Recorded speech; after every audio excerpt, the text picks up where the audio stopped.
So does that kind of, and I can give you plenty more, Adrian, plenty more, but I've really learned how to cut it.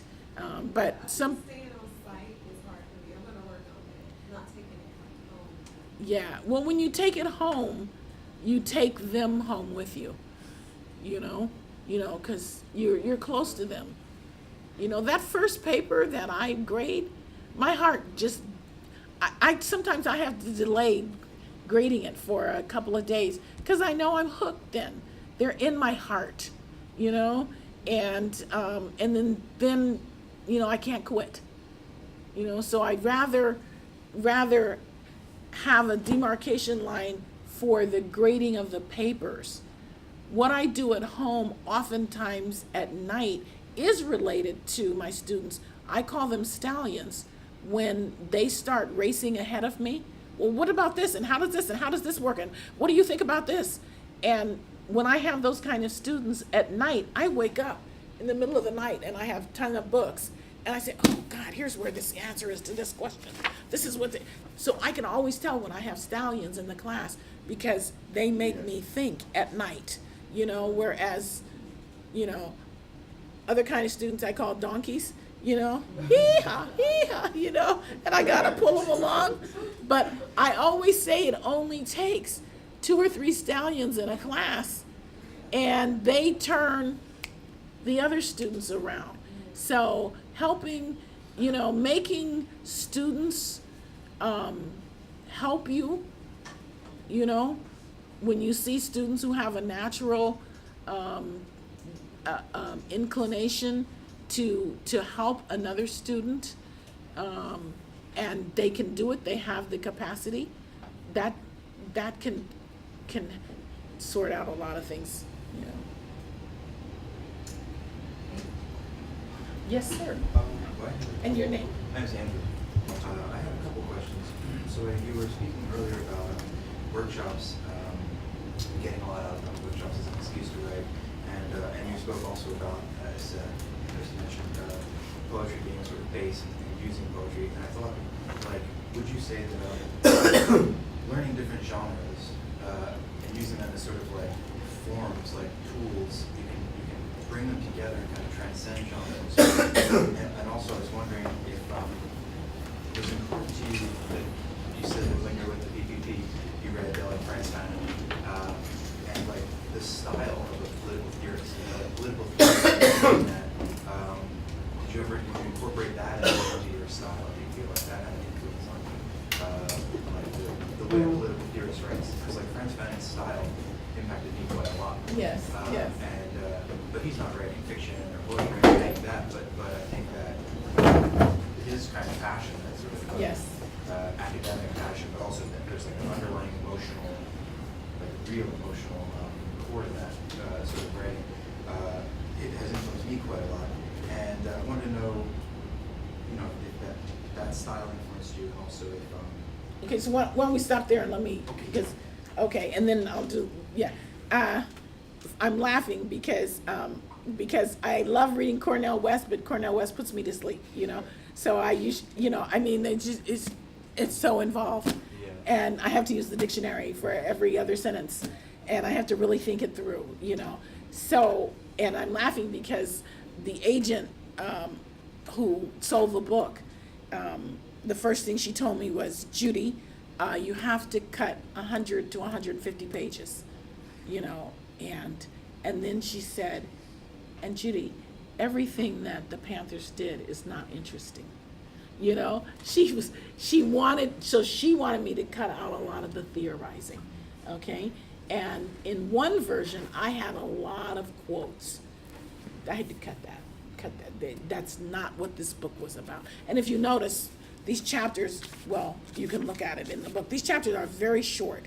These chapters can run 5 pages, So that influenced me going from the MFA program, where it was an ego trip to bring in 20 and 30 page chapters, and I could do that. I can write a lot.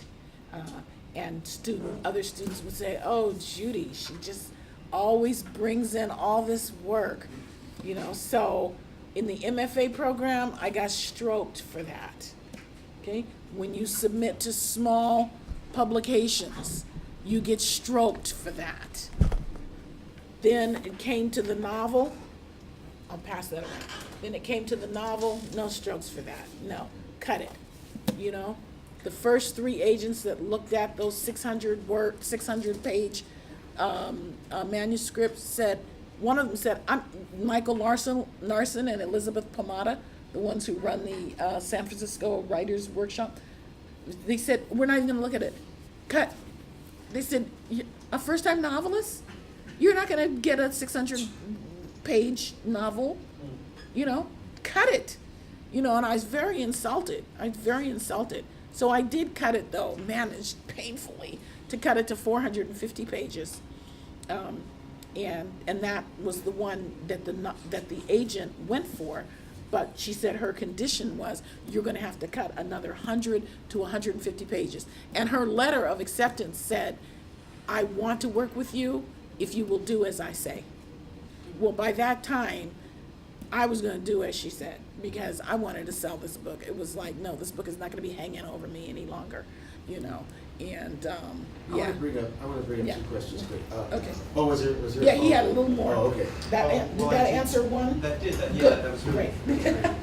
I also want to know about that sort of, so the impulse to write versus like, to have a writing career. I personally have a difficult time, like I feel like I can write forever if I need to. I can sit down and write, I can do it all day.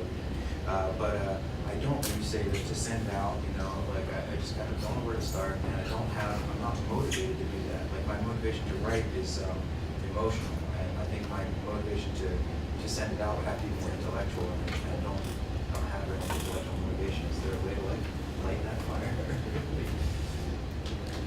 I like feedback. Feedback. Yeah, I like feedback, Yeah, you that's know, a good- so That's it. that's part of what happens when you publish. You get feedback. So for me, sending it out was a first step in getting feedback. I really haven't gotten a tremendous amount of feedback from editors of poetry journals and editors of journals. Haven't gotten a tremendous amount of feedback. However, once I started getting published, then I started getting a lot of response, whether it was negative or positive, you know, started getting a lot of response. So it was very important for me then to get published. I was like, because I could see, oh, okay, when my writing's out there, then people are going to have comment on it.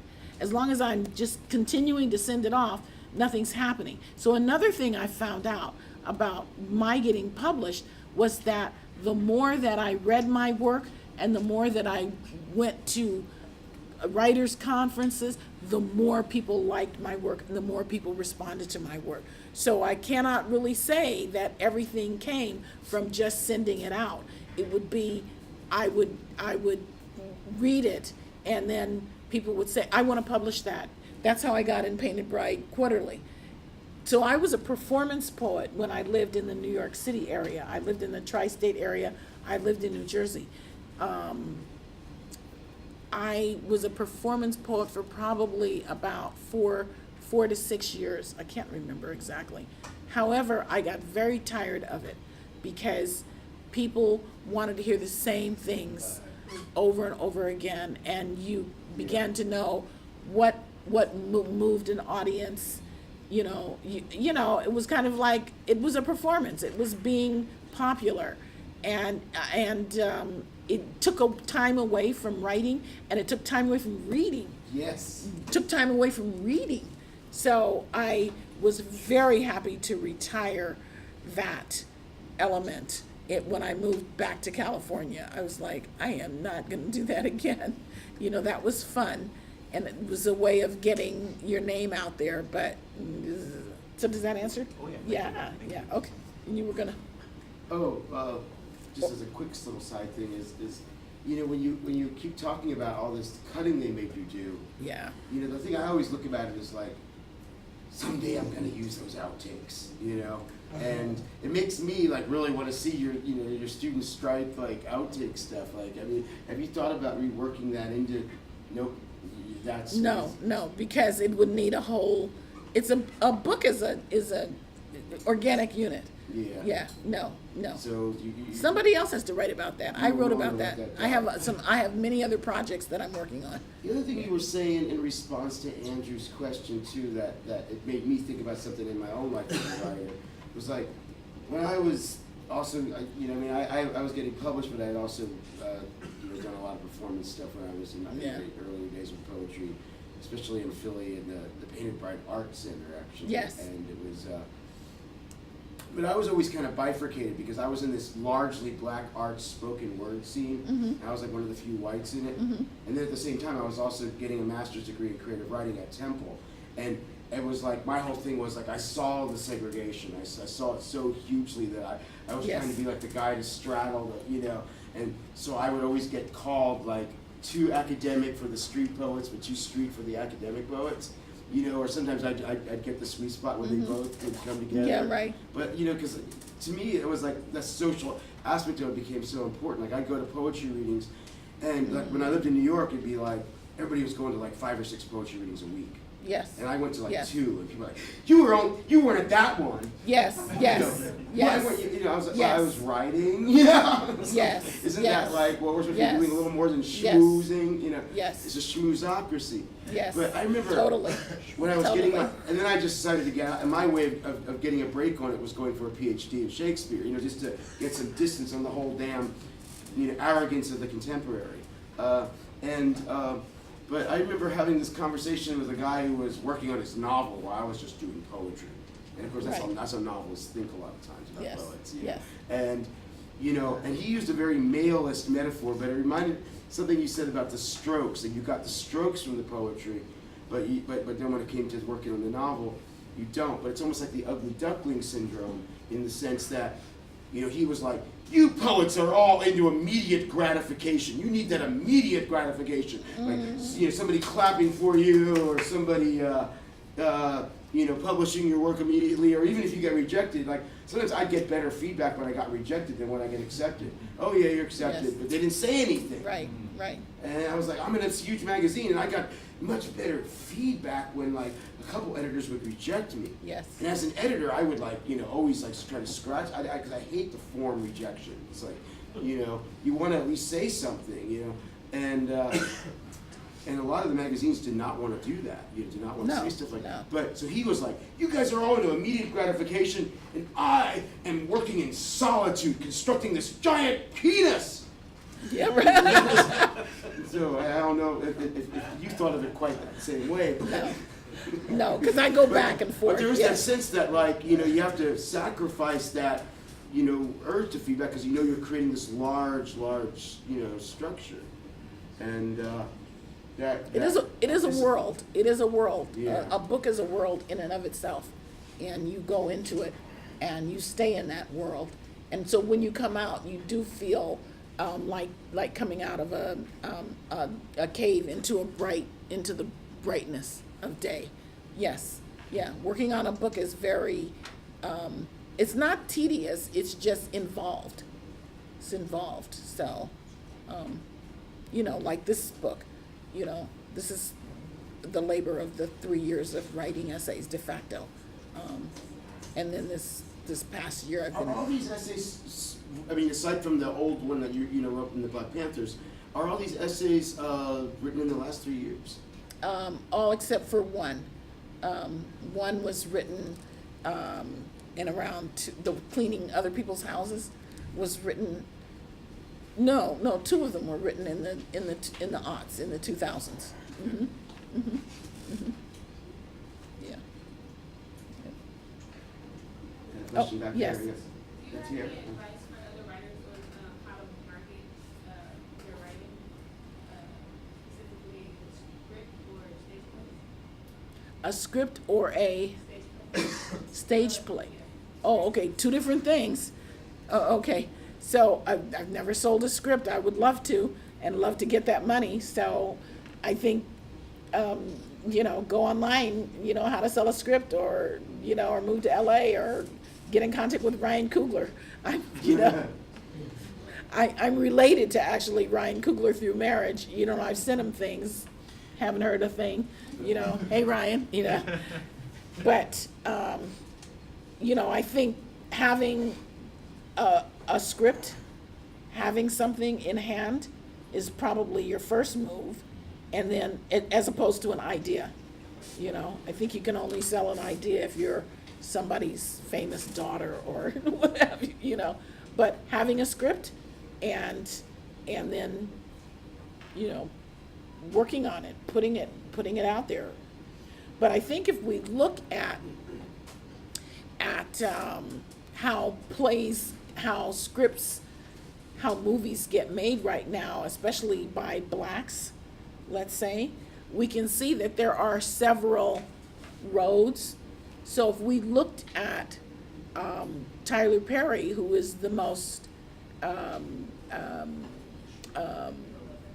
prolific and the best paid screenwriter, black screenwriter at this point, he started with plays, and he put those plays on in small theaters throughout the United States, stage plays, and then he moved to movies.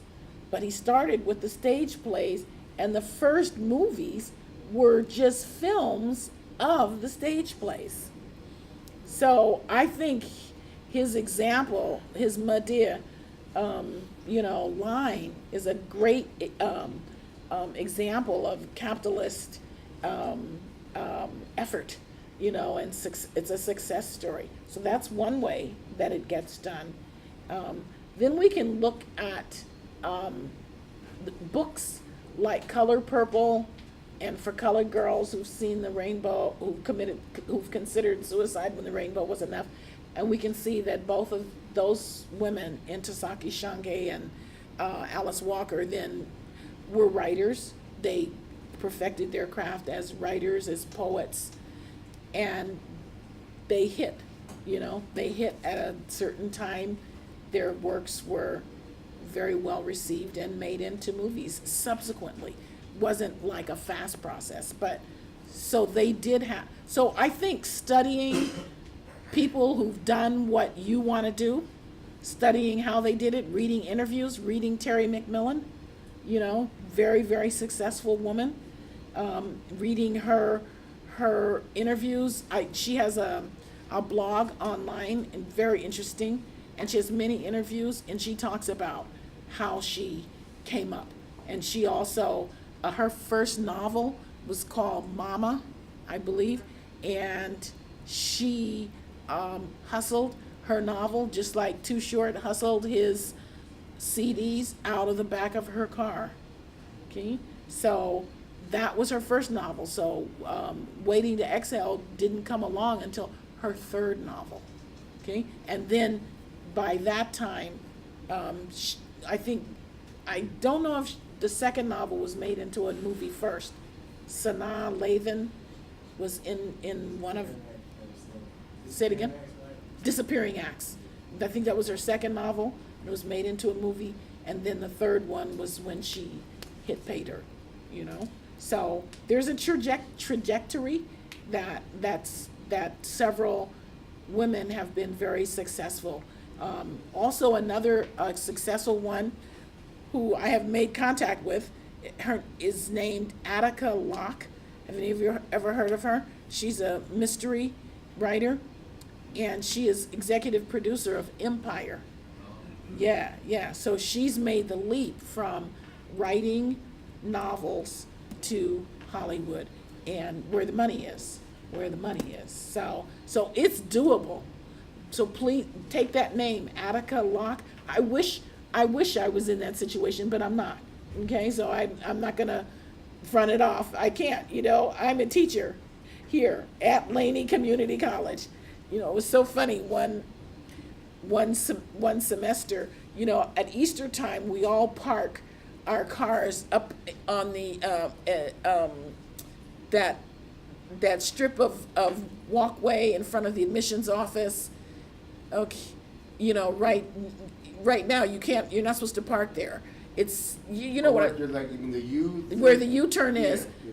We used to, at once, it's like Good Friday probably, we all come up on there and park on there, because we used to have to pick up our paychecks in person, okay? And so we'd all just park up in there, and I'm making a point, but, so one of my students said to me, he said, Miss Juanita, who gets to park up here? And I said, those of us who work here. We just came up here because we're coming here to get our checks. And he said, oh, that's funny. He said, all the cars look the same. They're all kind of like the same. And I said, honey, that's because we all make about the same amount of money. You know, we're getting economy cars. Come on. So, you know, I've always heard, if you want to do something, look at the person who's already done it and then ask them. And of course, now we know we can go to the internet and find out, how did this person do it? How did Terry McMillan make the leap, you know? So. What about with stage plays? That's I think that's a, I don't know, most of us are less familiar with live theater and the production of live theater works, but there's a lot of good opportunities for. Yes. Yes. I'm gonna say fledgling playwrights Yes. like me. There's tons of 10-minute opportunities. plays and 5-minute. There's tons of opportunities for fledgling playwrights. Tons of opportunities. Lots of playwriting workshops, and which end up with your play being put on. Lots of 10-minute play opportunities. And the little secret of 10-minute plays is they're never 10 minutes. They're often 18 minutes, 20 minutes, 22 minutes. That's what I found out when I first started participating in them. And also, with playwriting, it's really funny. You can just get friends together and put on a play, you know? So playwriting is kind of wide open at that bottom level where you probably need to put your own money into it and put it up, mount it, okay? Libraries are very open to plays. You're putting plays on.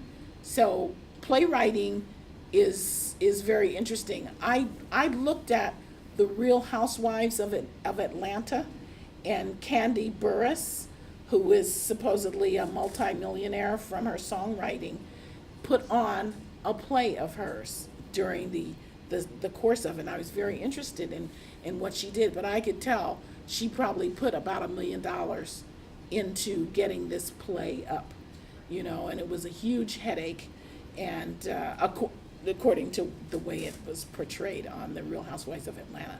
But I looked at that, I checked it out, I thought it was very interesting. So playwriting is doable. It's a lot of work. Also, excuse me, playwriting is a joint operation. This is all, you're doing this by yourself, you know? Excuse me. I give you a sip, but I don't know if you want my Yeah, no, germs. thank you. I'm already germy enough.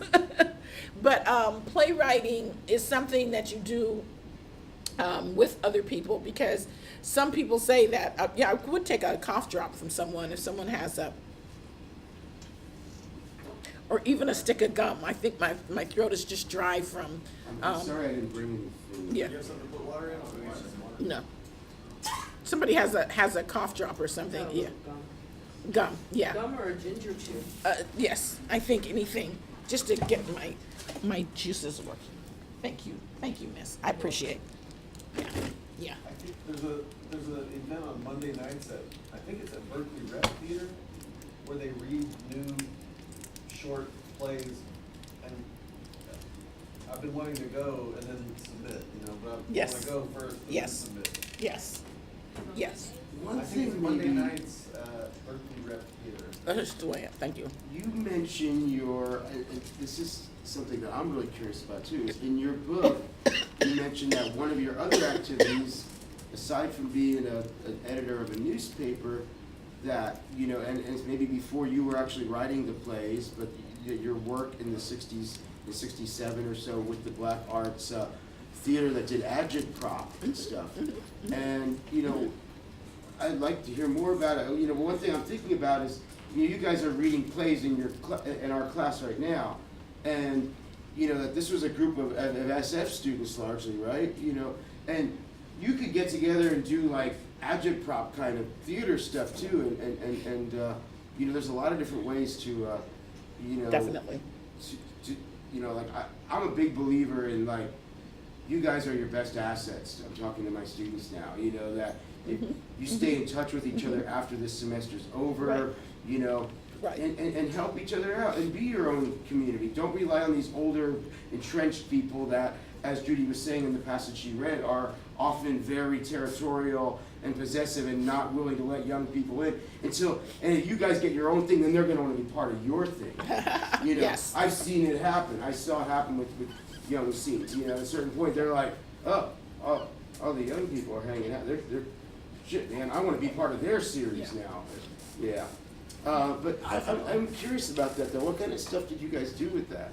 Oh, wow. We had a Black Arts and Culture troupe that Baraka led. First of all, we brought Baraka, when he was Leroy Jones, to campus. And then, I've seen a video of that. yes, and then we had a Black Arts and Culture troupe that traveled throughout the Bay Area, Northern California, and we put on plays. And the plays would be very simple, and I think I have an instance of one in the book when they're at the Black House, and and it was a one-page play. It was so simple, you know. But yeah, I don't know where it is. I'm not gonna try to find it right now. But it was basically something like. Instead of boy meets girl, boy gets girl. Maybe you know where it is. I'll try to find it. I haven't read this in a while, but It's the part with the Leroy Jones. yeah. Right. Let me check some. But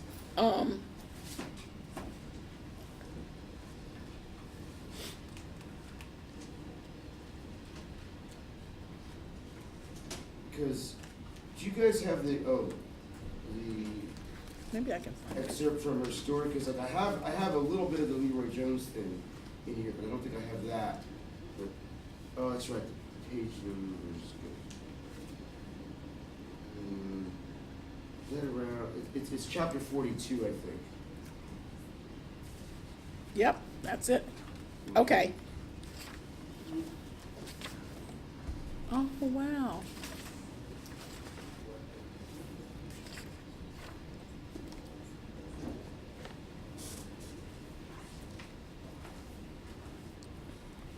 Oh wow. This we book we is cut 58 chapters. we cut it. The play was big fun to perform. No Romeo and Juliet here. No boy gets girl, boy loses girl, boy gets her back stuff here. We improvised a riot. More like man gets mad, man gets Molotov, woman throws it. You know? So I actually had a one-page play there.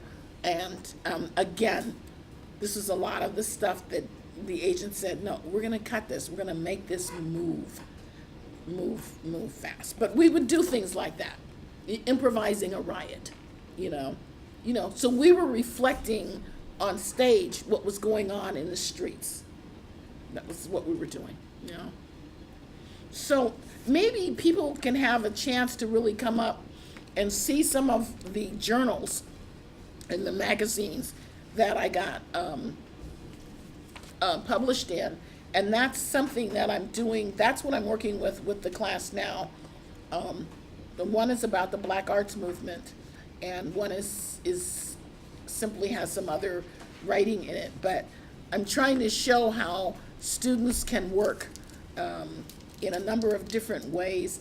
A number of different kinds of students can respond to literature and can improve literacy through literature, you know. would you want to read any of your poems? Do you have that Oakland one that you wrote recently? Manhattan, my ass, you're in Oakland? I should have it somewhere. We had a couple Oakland proud poems in this class. Wow. I don't think I'm. Oh, she's not here today, though. That's right. What the one about the subway ride from East Oakland? Not a subway, bro. Oh, anyway, and it's not the bar either. Maybe it's in here. New Yorker, you can't beat the New York accent. I mean, I'm gonna say, I'm gonna be dead one day. Come on, I gotta say what I have to say, and it does make me not everybody's favorite person. People either really like me or they really don't like me, so. But isn't that one of the great things about a novel too? Is like, you created this, as you said earlier, you created this character who does crazy things that you wouldn't do, and you can say anything in your creative writing, and if you're going like, okay, well, what people think it's me, you make it a character. Yes. Big fun. It's not me, it's a character. Oh, yes. Yeah, I have a couple questions. One Yes. goes off of that, and I'm wondering if anyone has ever been sort of offended or like not happy with the way that you've portrayed things in writing and how you handled that, and also what are you reading now, and what's your Great. favorite book of late? Great. Okay.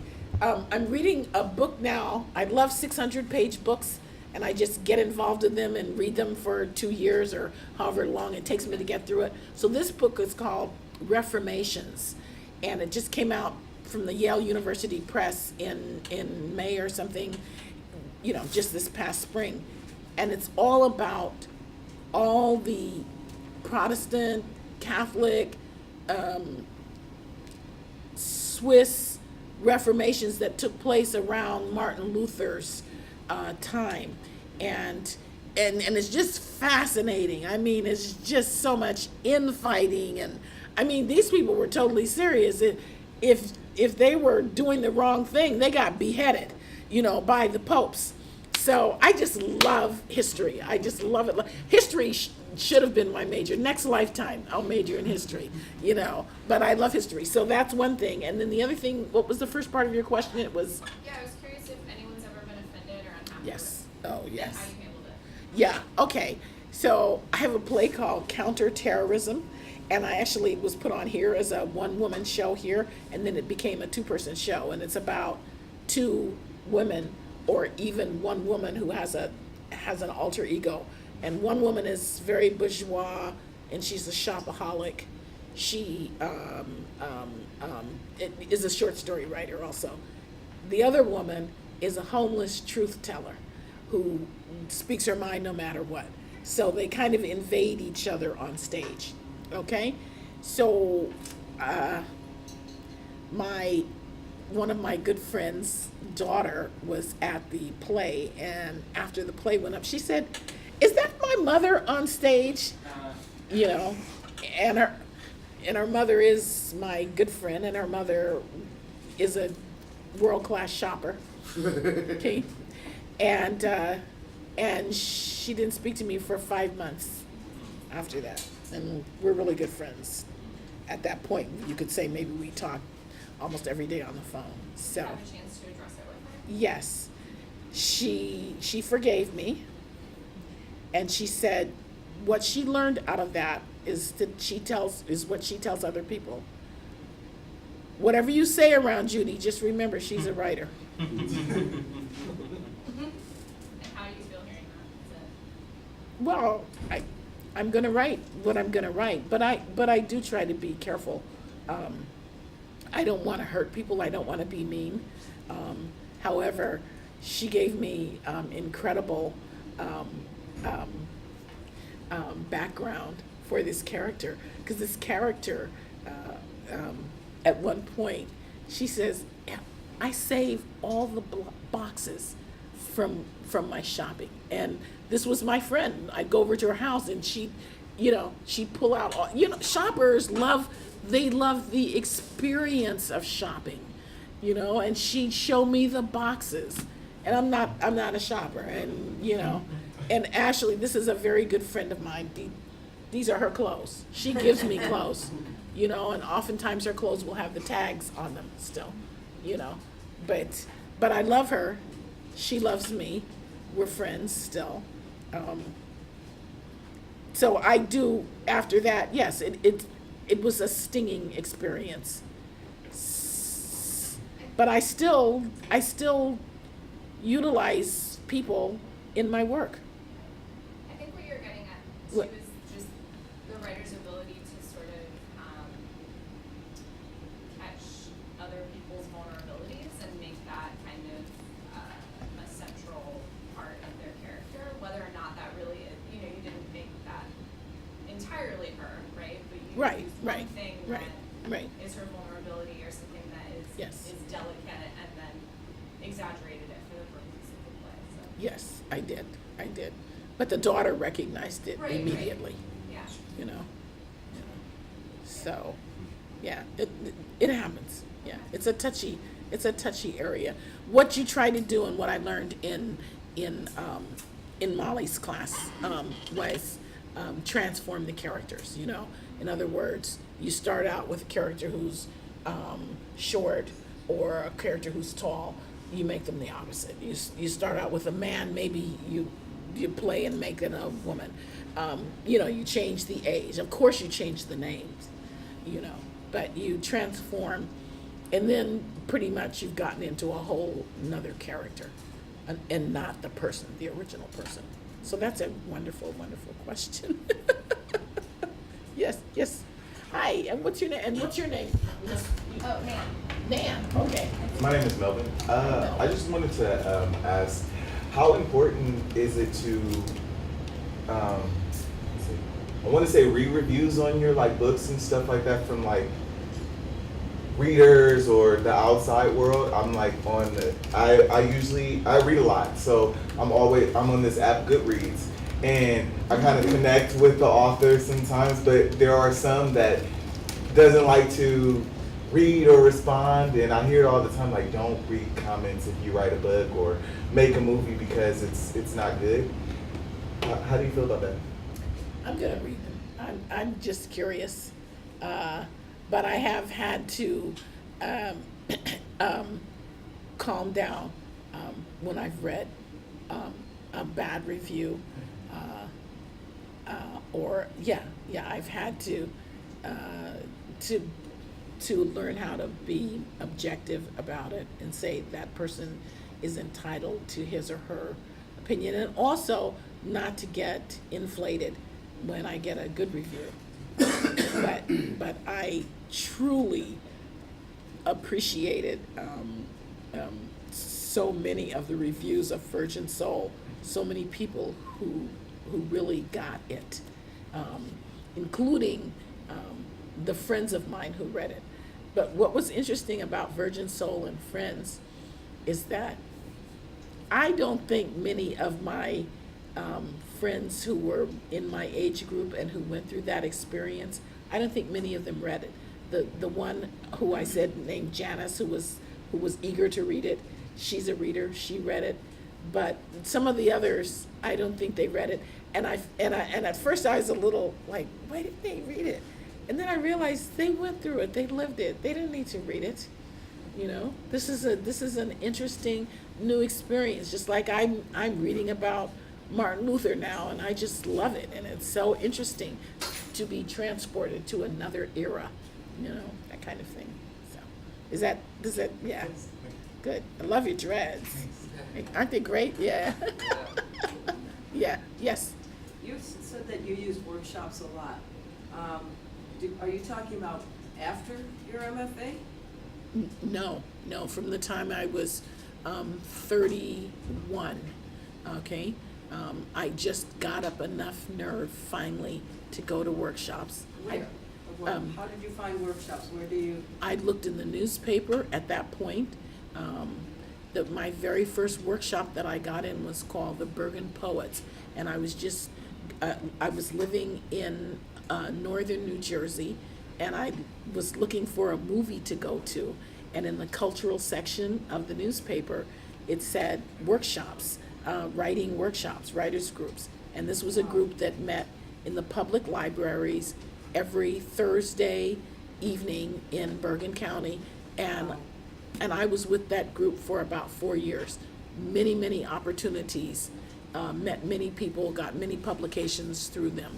So use your free papers, use your internet. Now they have this wonderful thing called meetups. You see, Shut Up and Write. Oh, Shut Up and Write? Yes, wonderful. And they don't cost anything. What people used to do and still do is they'll go to something like a UC or UCLA extension writing group and pay. You used to have to pay around $250 to get in this group. But you would get to know people. This is just what Chris suggested to you. You get to know people, and 3 or 4 of you say, we don't have to pay for this. We will meet at each other's, or meet at a Starbucks, or meet someplace at a Pete's, what have you. And you build from there. So I've been in several writing groups throughout my years of going to writing groups that got started from an official writing group, but then broke off. And one of my writing groups lasted for seven or 8 years, and the person who wrote the blurb on the back of the De Facto Feminism, Karen Kevorkian, is one of my great friends. She was the Bay Guardian fiction reviewer. Just wonderful people. So, writing groups. I'm a tremendous advocate of writing groups and writing workshops. And you can find them all over through the internet, and look in the free papers. One of my big arguments that I find a lot, and maybe it's because this is my job now too, but I think that, having done the poetry reading scene, Yeah. and having done like the workshop thing, I find like in a workshop, even though it's not a performance, I find like a lot of times when I go to poetry readings, everybody in the room secretly thinks they're the best person, the best writer in that room. And there's not really genuine or sincere critique or dialogue. This isn't always the case, but if sincere dialogue and critique happens, it usually happens like in the wings, in the back, with like 2 or 3 people sitting in the back. Whereas in a workshop context, like I find that there's genuinely more dialogue and feedback, and because I find it's just the experience of the poetry reading a lot. I don't care if you're one of these poets that reads your work like, hello, I am reading my poem now, or if you're, I'm reading my poem now. Either way, the point is, a lot of times it's a very hierarchical situation. It's showtime. A lot of times. And the thing is, even if I like the poet, because a lot of times I don't like, I might like them on the page, but I don't like them, their reading style. Yeah. And even if I like it, it's like the person goes on for 30 minutes. 35 minutes. And it's just like, and afterwards you want to say, I like that piece you read, like the second one, like wait, and it's almost like there's too much information happening, I feel sometimes, where I wish there would almost be like, read 1 or 2 poems and then have a question or answer session. Yes. It would make a reading more like a workshop, would make it so much more, which is why I agree with Judy that writing groups are really the way to go. You can publish yourselves, that's what these guys in the Breakbeat Poet Anthology did. Wow. They were a very vital reading scene in Chicago. Yeah, absolutely. Yeah. So, sorry for I didn't mean to hot jump No. Sorry about that. So want me to read this one last poem and then call it quits? Yeah, you've Okay. done 2 hours. I think that's maybe we could do a play if anybody's got one tonight. Yeah. Oh, okay. This is called Manhattan My Ass. You're in Oakland. My friend, you sat at brunch. Oops. Here it is. This is the beginning of it. I drive a new friend around Oakland. She's from some place called Portland. Portland had slaves, I say. Portland, Maine, you mean?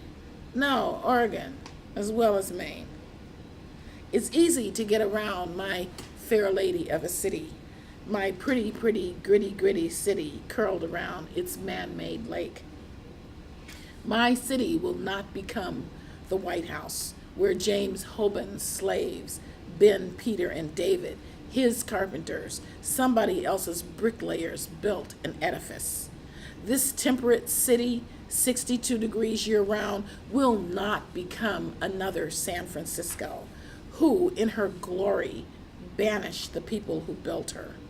Oregon used exclusion laws in the 1840s and 1850s to keep free Negroes out and dared the ones there to leave at once or else.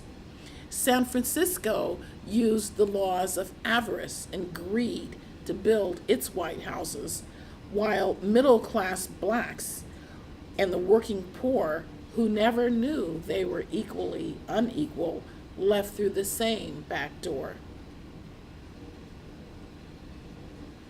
I drive my friend to Oakland's shopping hubs, from Jack London Square to Chinatown, from Old Oakland to Uptown. Hey, look, a freebie bus from dawn to dusk, from Laurel to Fruitvale to Montclair Village, Piedmont to Grand, and on to Temescal. When we drive through Rock Ridge District, she's astonished. This isn't Oakland, it's Berkeley. No, it pretends it's Berkeley and keeps its blacks behind the counters.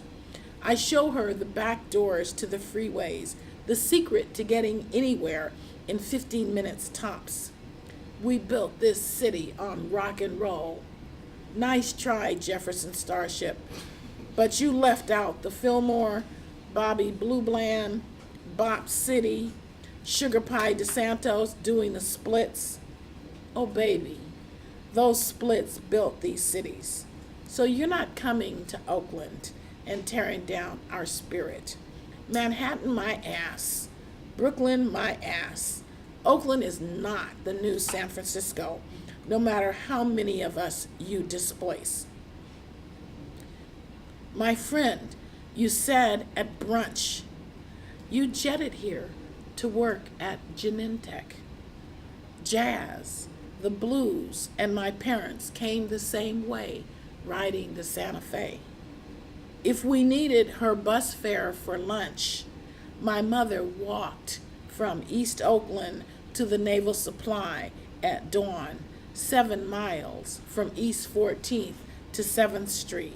I said she gave us her car fare for lunch.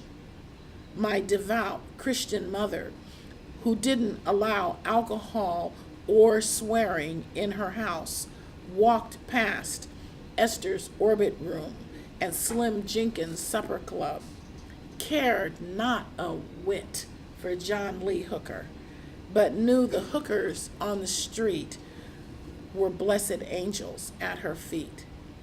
To whom does Oakland belong?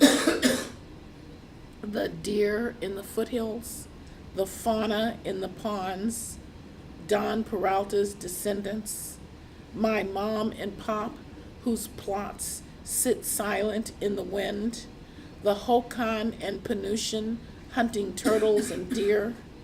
Do the dead Chumash own Santa Barbara, or do Oprah and Jeff Bridges? I want to coexist. I love to coexist. I live for my city's turquoise sunsets, its rainbow of tongues, its unspoiled immigrants, their dreams as mangled as our schools. These problems we keep working our darndest to resolve. One more tip, my darling dear. Don't take the wrong freeway exit. Manhattan, my ass, you're in Oakland.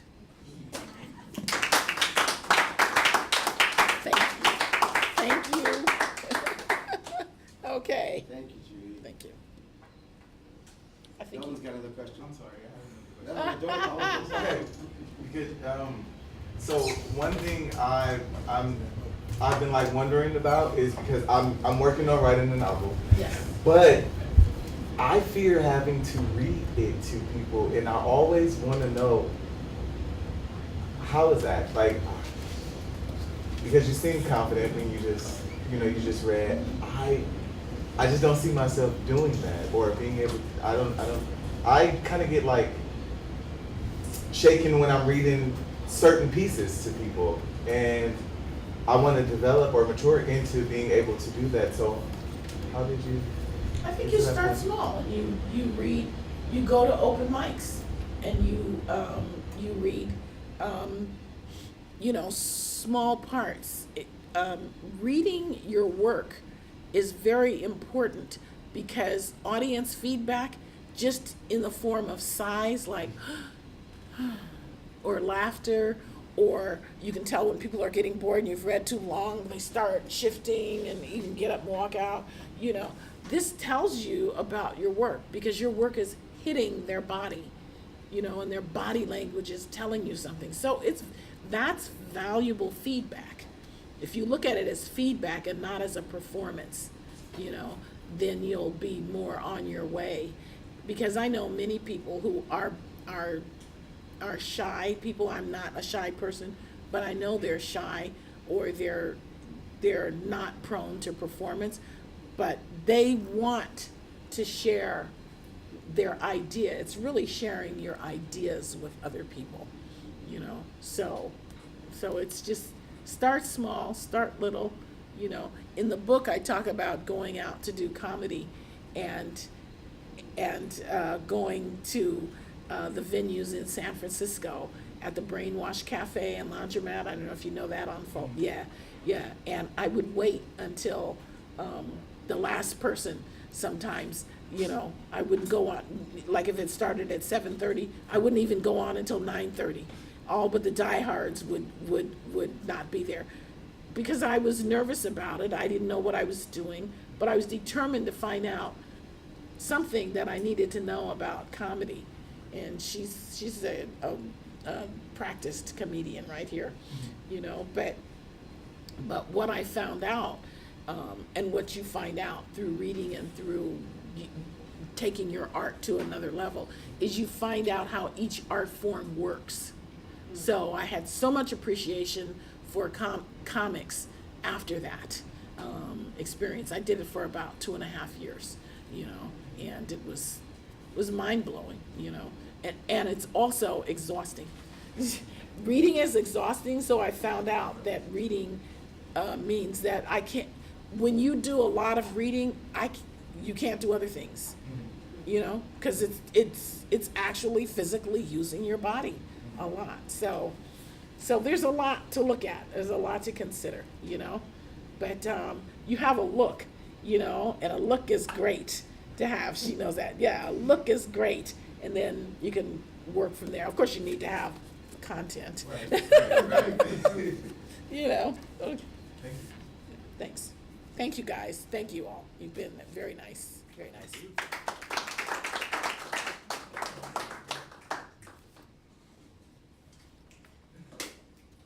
So, who's got presentations tonight? You got one.